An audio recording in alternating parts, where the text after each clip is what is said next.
ऐसे पुण्य कर्म जब उदय में आ जाएंगे तो वो हमारी दशा को सुधार देंगे। तो वो कार्य आप करें जिससे पुण्य बनता है। भगवान की पूजा करें, सेवा का भाव लेकर के आए। भूत वृत्त्यनुकंपादान सराग संयमादि योग शौचमिति सदवेद्यस्य, जिससे साता वेदनी कर्म का आश्रय होता है, ऐसे कार्य करें। करुणा का भाव, दान का भाव, सेवा का भाव, क्षमा का भाव, पवित्रता का भाव, संयम का भाव, कषाय के कंट्रोल करने का भाव, इन भावों को रखने से पुण्य कर्म आता है। तो आप पूजा करने लगे हैं ग्रहों की, सिग्नल की करने लगे हो ना।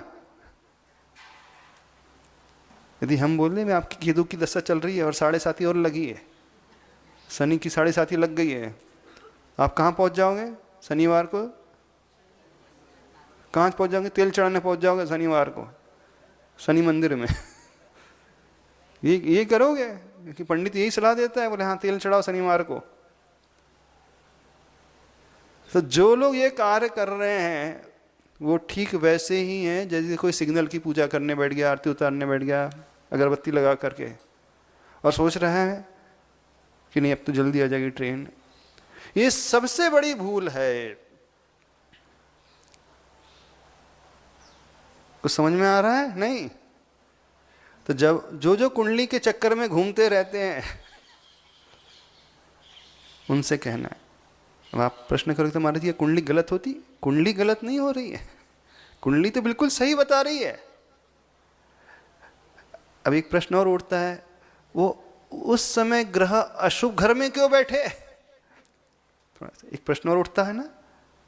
वो इसलिए बैठे कि पूर्व भाव में उस जीव ने ऐसे पाप के कार्य किए हैं, अब उसका फल उसे इस रूप में भुगतना है। तो फल जो अशुभ मिल रहा है ग्रह नहीं दे रहे हैं, अशुभ फल जो मिल रहा है उसके किए हुए खोटे कर्म दे रहे हैं।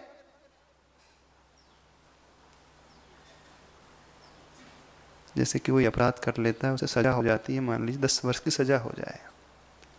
अब वो जेल में है, सजा काट रहा है, तो क्या जेलर उसे सजा देता है? कोर्ट में जज देता है सजा? कौन देता है? जज देता है ना सजा। तो सजा देने वाला कौन? जज। तो इसका जज को पटाओ ऐसा? सजा जज कहां दे रहा है? वो तो सिर्फ डिक्लेरेशन कर रहा है, घोषणा कर रहा है। चूंकि उसने अपराध किया था, चोरी की थी, फांसी डाका डाला था, इसलिए उस अपराध की सजा उसे इतनी मिली है। वो तो लॉ के अनुरूप, कानून की बुक्स के अनुसार प्रूव हो जाने पर उसे सजा सुना रहा है, दे तो नहीं रहा। ना उसे जज सजा देता है, ना जेलर उसे सजा देता है। सजा किसने दी? जो अपराध के कारण से सजा मिली। अब सजा मिल चुकी है, 10 वर्ष की सजा। अब वो चाहता है कि मैं जल्दी छूट जाऊं, तो क्या करना होगा उसे? जैसे ही जेल जाकर के वो अपना व्यवहार बहुत अच्छा बना लेता है, अपनी क्रूर वृत्ति छोड़ देता है, तो उसकी सजा कम हो जाती है ना। अब देखना, तो उस जेलर ने उसे छोड़ा कि उस जज ने उसे छोड़ा? न जेलर ने उसे छोड़ा, न जज ने उसे छोड़ा, उसके अच्छे व्यवहार के कारण वो छूटा। ठीक ऐसे ही यहाँ पर भी है। कोई ग्रह हमें सताते नहीं, न शनि की 7.5 हमें सताएगी, न शनि ग्रह सताएंगे, न केतु न राहु। हमने अशुभ कर्म किए थे, उसका फल भुगत रहे हैं। अब हम चाह रहे हैं कि वो अशुभ कर्म का फल जितना तीव्र गति से मिल रहा है वो ना मिले, तो क्या करना चाहिए? जैसे उस कैदी ने क्या किया था, व्यवहार सुधार लिया था, ऐसे ही वर्तमान में भी हम अपना आचरण सुधार लें, अपने नेचर को व्यवस्थित बना ले, अपने कषायों को कम करने लगे, पाप की वृत्ति को कम कर दें, अच्छे कार्य करने लगे, सेवा के कार्य करने लगे, उपकार के कार्य करने लगे। तो ये जो अच्छे कार्य हैं वो हमारे लिए शुभ कर्म का आश्रय कराएंगे, और वो शुभ कर्म जो है अशुभ को बैलेंस कर लेगा।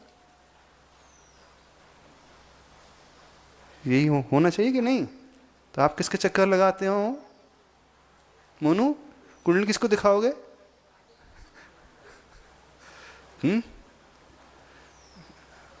किसको दिखाओगे?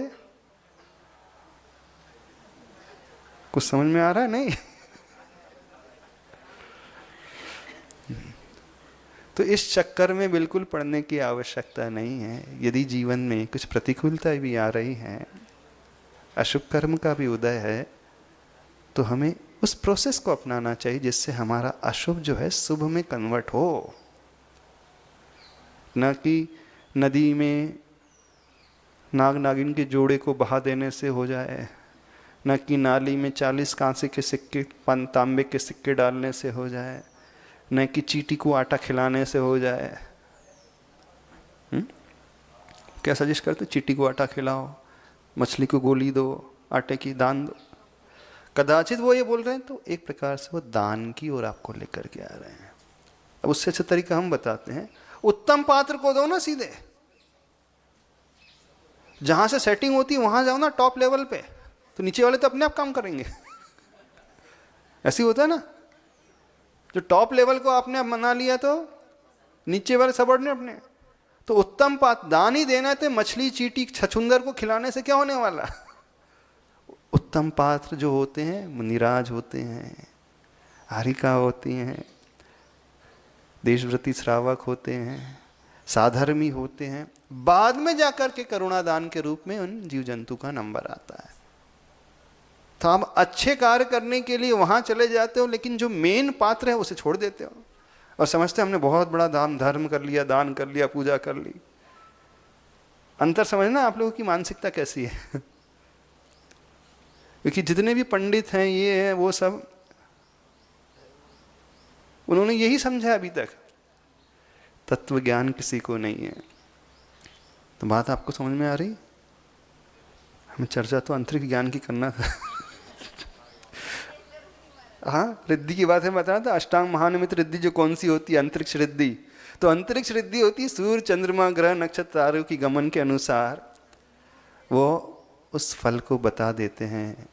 मुनि महाराज इन ग्रहों की दशा को देख कर के आगामी काल में क्या होने वाला है, देश में, राष्ट्र में, समाज में, नेता के साथ, व्यक्ति के साथ क्या शुभ घटने वाला, क्या अशुभ घटने वाला है, इसकी जानकारी उन्हें हो जाती है।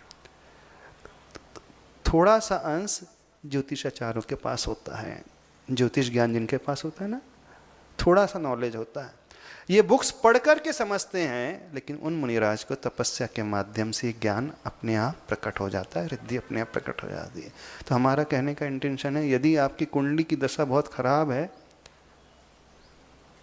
तो कोई ग्रह की पूजा करने की आवश्यकता नहीं, कोई शनि महाराज को तेल चढ़ाने की आवश्यकता नहीं है। हाँ,